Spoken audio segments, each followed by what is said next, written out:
Welcome back to the newsroom here at France 24. James Creedon is here for Media Watch. Welcome, James. Well, thank you, Catherine. I was going to say welcome as well, but that would be a bit welcome to you and your laptop, in which you're going to show us all the latest, what everyone's been saying about Rick Perry and his very embarrassing moment. It was embarrassing, wasn't it? 1, 2, 3. It's not a lot to remember, but what essentially happened was he was trying to list 3 government agencies that he would get rid of if he was elected president.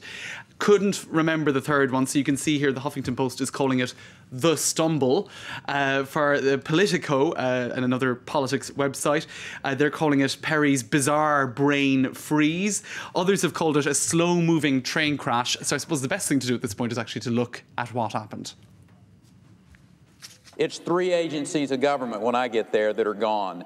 Commerce, education, and the, what's the third one there? Let's see. The third agency of government, yeah. I would do away with the education, commerce, and let's see. I can't. The third one I can't. Sorry. Oops. Oops, indeed. Oops. That's quite embarrassing, isn't it? And the thing is, if you look at the whole video, it went on for about a minute.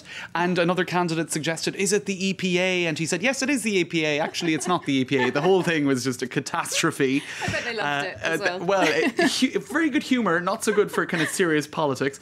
And as you can see, even Fox News is saying Perry's painful performance opens the door wider for Gingrich. That's another one of the candidates, Newt Gingrich. And on Twitter, they've also been talking about this, saying, let's choose a president who can handle a brutal economy, rampant unemployment, and lists of 3. It's not a lot to ask, really, is it? So what else has been going on online? There's been all sorts of, I suppose, people making fun of him, really. It's what you do at moments like this.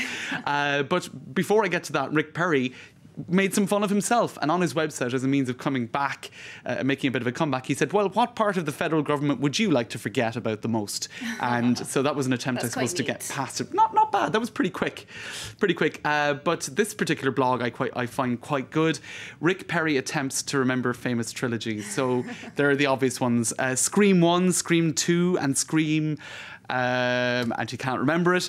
And then The Lion, The Witch, and the ... So they've listed famous trilogies and how Rick Perry might have remembered or not the third of the trilogy. Now, just very quickly, The Guardian has come up with a kind of a list of political lapses down through the years. Sarah Palin, who wouldn't list any newspaper that she reads. Barack Obama, who said that he'd been to all 58 states. That was back in 2008. There were only 50. They're not really lapses, though. But my favourite is John Redwood. He's the former Secretary of State for Wales in the John Major government.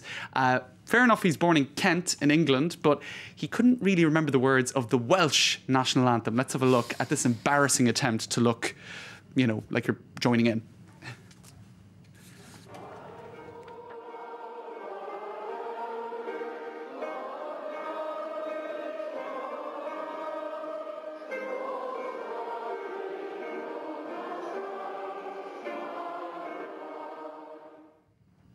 Okay, he pretty clearly did not know any of the words. But impressive nodding and eye movements, if that can make up for not knowing the lyrics. 7 for effort. Okay. Right, exactly. Okay, well, that's Rick Perry. Yes. What else have you got for us? All right, well, just very briefly, in terms of French news today in the media, let's have a look at the front page of Le Monde. After Greece and Italy, is France next? There's been a lot of doom and gloom in the French press today about France losing its AAA rating, about the French debt being the highest of any AAA rated country, etc., etc. Also on Courrier International, if we have a look at their front cover today, Courrier International is a magazine that takes international press, translates it into French. The real state of France is their I suppose, special coverage this particular week, and it's very negative indeed. Just a quick taste of what they're saying. The country of Louis XIV, Napoleon, and Charles de Gaulle sees itself as a natural leader in Europe, but France's hour of truth is coming, and they list off all the reasons why France mightn't be as influential and as powerful as it once was, and why the economy is really not looking good at all. So doom and gloom in the French media today about the economy. Pretty tough reading for people here in France. Yes. Thanks very much, James Creedon. That was Media Watch here on France 24.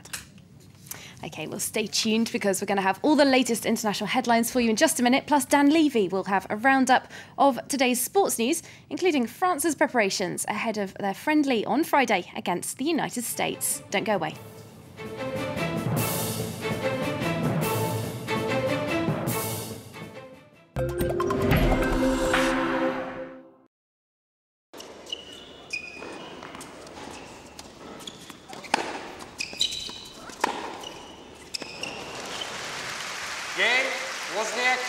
How does the world's #1 in women's tennis treat herself between games and continents?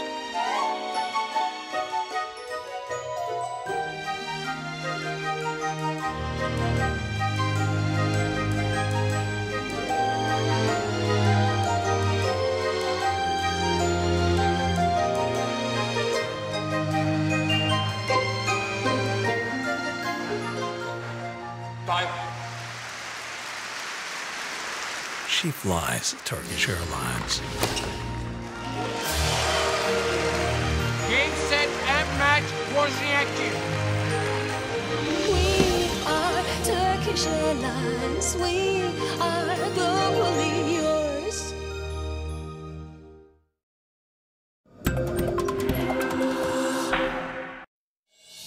Live from our studio, a debate on the subject of the day with experts, newsmakers and observers. For political or economical issues and questioning society, join us for analysis and in-depth talk. The Debate, Monday to Thursday at 7 p.m. Paris time on France 24.